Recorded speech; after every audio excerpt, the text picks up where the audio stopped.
Right now we have Tony Slay. The smoothest DJ. About 9 months ago, I posted on my Instagram that I was gonna become a DJ in just 24 hours, just to prove how easy it is.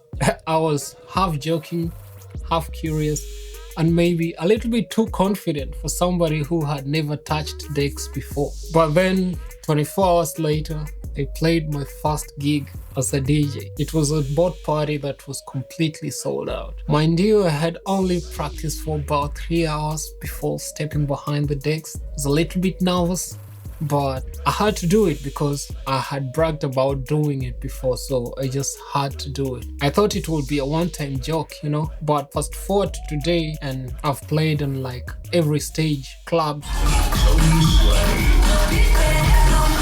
outdoor parties,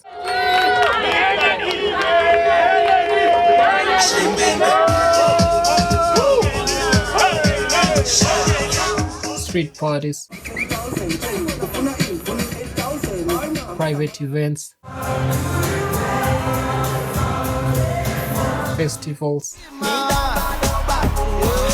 name them all.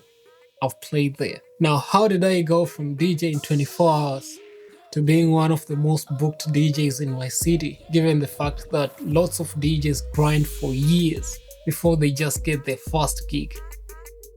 To understand that, let's rewind the story a little bit. Damn, I'm feeling famous. Guys are getting jealous. I'm making papers. Here's the thing, when it comes to technical skills, I'm not the most gifted DJ in my city. In fact, I'm still learning how to scratch. That thing's complicated as hell. The smoothest DJ in town, Tony Slay. I can't do those fancy James hype tricks, those ones that make people's jaws drop. Got to admit, I'm one of those people whose jaws also drop. I can't do all those stuffs. I still watch YouTube tutorials, Most of the time, I just focus on clean, smooth transitions and keeping the vibe alive. Nothing fancy, I just keep it simple. And now you might wonder, how did I manage to skip the line without all these fancy skills? And to understand that, we'll have to go way, way, way back in time, where it all started. Tony Slay.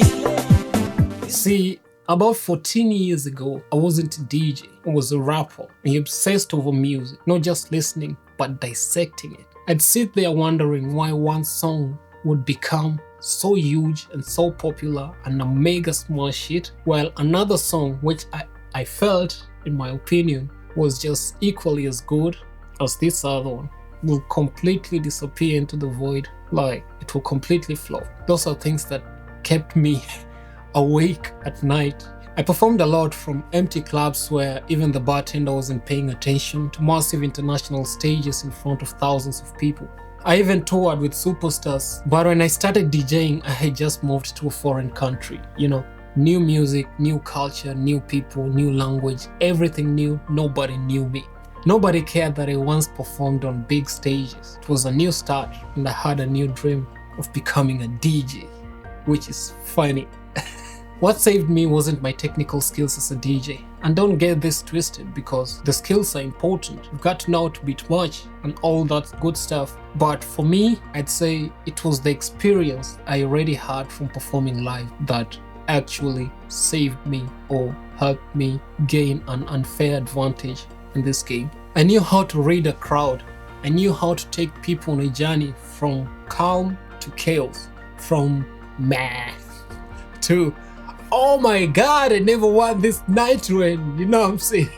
And that, my friends, is one of the most important skills as a DJ. It's not how to perform fancy tricks. Those are cool, but not that important, if you know what I mean. I also started studying other DJ sets, not just how they mixed, but how the crowd reacted to different songs, what made people jump, what made them leave the stage, You've got to understand all these dynamics. And for you to do that, you've got to observe what other DJs are doing, the ones with experience, more experience than you.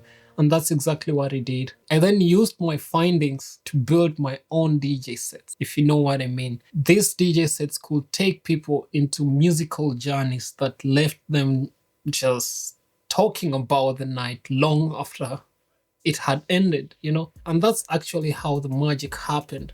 People started spreading the word, Club owners heard about me. And when venue owners realized that your set keeps the customers dancing at 5 a.m., you become valuable. And valuable means booked. But that's not all. There is something else. Something that really pushed my career to the next level. See, most DJs play the same songs, the same sets every weekend. When you go to the club, it's like a deja vu, just with a louder bass.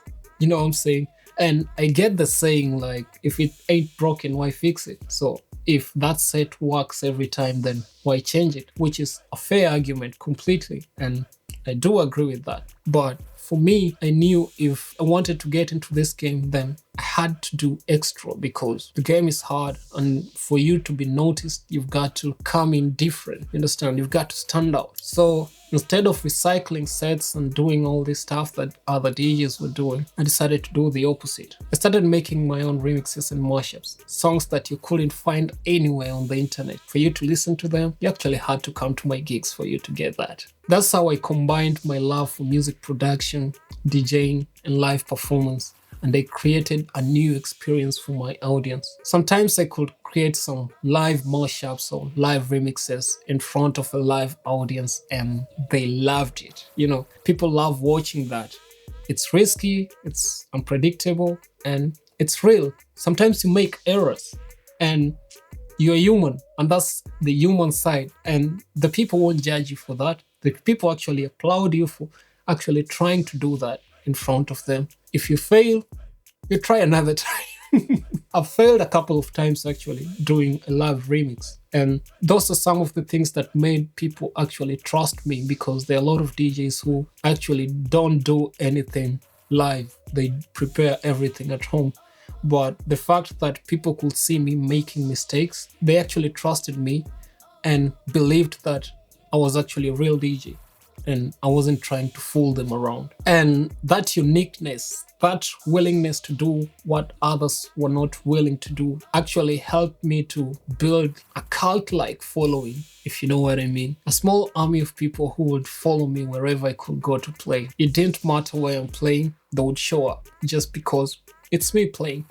You understand what I'm saying? It's not like 1,000 people will show up, but you just need your own group of like 10, 15, 20, 30 people that can always be showing up at your gigs. And that's what I created. And that meant whenever I have a booking, I was sure I'm not going to have an empty dance floor. I was sure I'm going to have people coming in. And that is also something that is very useful when you're trying to negotiate deals with venue and club owners. And after I did that, that's when I knew I had truly fooled the system. The truth is, it wasn't just the skills. It was also about the people. I went out there, met DJs, talked to club owners, and I connected with event organizers. The people around you are your greatest resource. Every opportunity that came my way, I took it. I grabbed it with both hands, even the small ones. That's so cliche. But I showed up, I proved myself one gig at a time. And now I can finally say it was worth it. So yeah, maybe I might have fooled the system, but the real trick isn't about cheating the game. It's about understanding it. You've got to practice. You've got to brand yourself. You've got to put yourself out there. You've got to connect with people. That's how you win. It's not about thinking about shortcuts. You know what I'm saying? If you've made it this far, you probably belong here. So kindly give this video a thumbs up and consider subscribing to the channel. Otherwise, thank you for watching and see you in the next one. Blessings.